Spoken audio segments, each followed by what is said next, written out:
प्यारे देशवासियों, नमस्कार।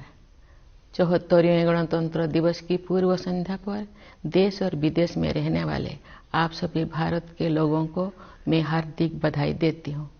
संविधान के लागू होने के दिन से लेकर आज तक हमारी यात्रा अद्भुत रही है और इससे कई अन्य देशों को प्रेरणा मिली है।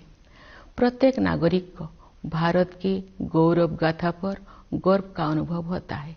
जब हम गणतंत्र दिवस मनाते हैं तब एक राष्ट्र के रूप में हमने मिलजुल कर जो उपलब्धियां प्राप्त की है उनका हम उत्सव मनाते हैं।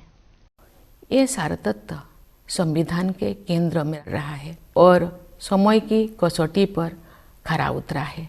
स्वतंत्रता संग्राम के आदर्शों के अनुरूप हमारा गणतंत्र को आधार देने वाला संविधान बना।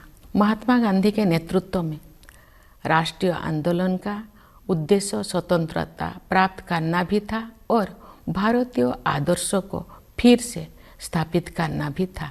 उन दशकों के संघर्ष और बलिदान ने हमें न केवल विदेशी शासन से बल्कि थोपे गए मूल्यों और संकीर्ण विश्व दृष्टिकोण से भी आज़ादी दिलाने में मदद की। शांति, बंधुता और समानता के हमारे सदियों पुराने मूल्यों को फिर से अपनाने में क्रांतिकारियों और सुधारकों ने दूरदर्शी और आदर्शवादी विभूतियों के साथ मिलकर काम किया। जिन लोगों ने आधुनिक भारतीय चिंतन धारा को प्रवाह दिया, उन्होंने आन भद्राः कर्तव्यन्तु विश्वतः, अर्थात हमारे पास सभी दिशाओं से अच्छे विचार आए कि वैदिक उपदेश के अनुसार प्रगतिशील विचारों का भी स्वागत किया। लंबे और गहन विचार मंथन के परिणाम स्वरूप हमारे संविधान की संरचना हुई। हमारा ये बुनियादी दस्तावेज दुनिया की सबसे प्राचीन जीवंत सभ्यता के मानवतावादी दर्शन के साथ साथ आधुनिक विचारों से भी प्रेरित है। हमारा देश बाबा साहेब भीमराव अंबेडकर का सदैव ऋणी रहेगा, जिन्होंने प्रारूप समिति की अध्यक्षता की और संविधान को अंतिम रूप देने में महत्वपूर्ण भूमिका निभाई। आज के दिन हमें संविधान का प्रारंभिक मसौदा तैयार करने वाले विधिवेत्ता श्री B.N. राव तथा अन्य विशेषज्ञों और अधिकारियों को भी स्मरण करना चाहिए, जिन्होंने संविधान निर्माण में सहायता की थी। हमें इस बात का गर्व है कि उस संविधान सभा के सदस्यों ने भारत के सभी क्षेत्रों और समुदायों का प्रतिनिधित्व किया। संविधान निर्माण में सभा की 15 महिला सदस्यों ने भी योगदान दिया। संविधान में निहित आदर्शों ने निरंतर हमारे गणतंत्र को राह दिखाई है। इस अवधि के दौरान भारत एक गरीब और निरक्षर राष्ट्र की स्थिति से आगे बढ़ते हुए विश्व मंच पर एक आत्मविश्वास से भरे राष्ट्र का स्थान ले चुका है। संविधान निर्माताओं की सामूहिक बुद्धिमत्ता से मिली मार्गदर्शन के बिना प्रगति संभव नहीं थी। बाबा साहेब आम्बेडकर और अन्य विभूतियों ने हमें एक मानचित्र तथा एक नैतिक आधार प्रदान किया। उस राह पर चलने की जिम्मेदारी हम सब की है। हम काफ़ी हद तक उनकी उम्मीदों पर खरे उतरे भी हैं, लेकिन हम ये महसूस करते हैं कि गांधी जी के सर्वोदय की आदर्शों को प्राप्त करना अर्थात सभी का उत्थान किया जाना अभी बाकी है। फिर भी हमने सभी क्षेत्रों में उत्साहजनक प्रगति हासिल की है। भारत का मंगल मिशन असाधारण महिलाओं की एक टीम द्वारा संचालित किया गया था और अन्य क्षेत्रों में भी बहनों और बेटियां आप पीछे नहीं है। महिला सशक्तिकरण तथा महिला और पुरुष के बीच समानता अब केवल नारे नहीं रह गए हैं। हमने हाल के वर्षों में इन आदर्शों तक पहुंचने की दिशा में काफ़ी प्रगति की है। बेटी बचाओ बेटी पढ़ाओ अभियान में लोगों की भागीदारी के बल पर हर कार्य क्षेत्र में महिलाओं का प्रतिनिधित्व बढ़ रहा है।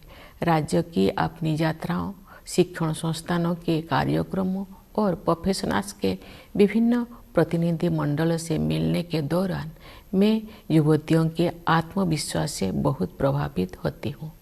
मेरे मन में कोई संदेह नहीं है कि महिलाओं की आने वाले काल के भारत को स्वरूप देने के लिए अधिकतम योगदान देंगे। यदि आधी आबादी को राष्ट्र निर्माण में अपनी श्रेष्ठतम क्षमता के अनुसार योगदान करने की अवसर दिया जाए तथा उन्हें प्रोत्साहित किया जाए तो ऐसे कौन सा चमत्कार है जो नहीं किया जा सकता है। सर्वोदय के हमारे मिशन में आर्थिक मंच पर हुई प्रगति सबसे अधिक उत्साहजनक रही है। पिछले साल भारत दुनिया की 5वीं सबसे बड़ी अर्थव्यवस्था बन गया। ये उल्लेख करना जरूरी है कि ये उपलब्धि आर्थिक अनिश्चितता से भरी वैश्विक पृष्ठभूमि में प्राप्त की गई है। वैश्विक महामारी चौथे वर्ष में प्रवेश कर चुकी है और दुनिया के अधिकांश हिस्सों में आर्थिक विकास पर इसका प्रभाव पड़ रहा है। शुरुआती दौर में कोविड-19 से भारत की अर्थव्यवस्था को भी काफ़ी क्षति पहुंची। फिर भी सक्षम नेतृत्व और प्रभावी संघर्षशीलता के बल पर हम शीघ्र ही मंदी से बाहर आ गए और अपनी विकास यात्रा को फिर से शुरू किया। अर्थव्यवस्था के अधिकांश क्षेत्र अब महामारी के प्रभाव से बाहर आ गया है। भारत सबसे तेजी से बढ़ते हुए बड़ी अर्थव्यवस्था में से एक है और सरकार द्वारा समय पर किए गए सक्रिय प्रयासों द्वारा ही संभव हो पाया है। इस संदर्भ में आत्मनिर्भर भारत अभियान के प्रति जन सामान्यों के बीच विशेष उत्साह देखा जा रहा है। इसके अलावा विभिन्न क्षेत्रों के लिए विशेष प्रोत्साहन योजनाएं भी लागू की गई है। भारत विश्व की सबसे पुरानी जीवंत सभ्यताओं में से एक है। भारत को लोकतंत्र की जननी कहा जाता है। फिर भी हमारा आधुनिक गणतंत्र युवा है।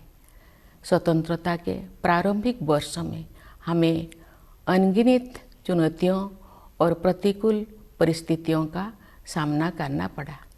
लंबे विदेशी शासन के अनेक बुरे परिणामों में से 2 कुप्रभाव थे, भयंकर गरीबी और निरक्षरता।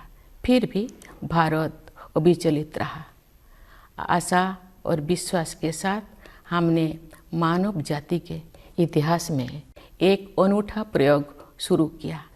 इतनी बड़ी संख्या में इतनी विविधताओं से भरा जनसमुदाय एक लोकतंत्र के रूप में एकजुट नहीं हुआ था। ऐसा हमने इस विश्वास के साथ किया कि हम सब एक ही हैं और हम सभी भारतीय हैं। इतने सारे पंथों और इतनी सारी भाषाओं ने हमें विभाजित नहीं किया है बल्कि हमें जोड़ा है। इसीलिए हम एक लोकतांत्रिक गणतंत्र के रूप में सफल हुए हैं। यही भारत का सार तत्व है।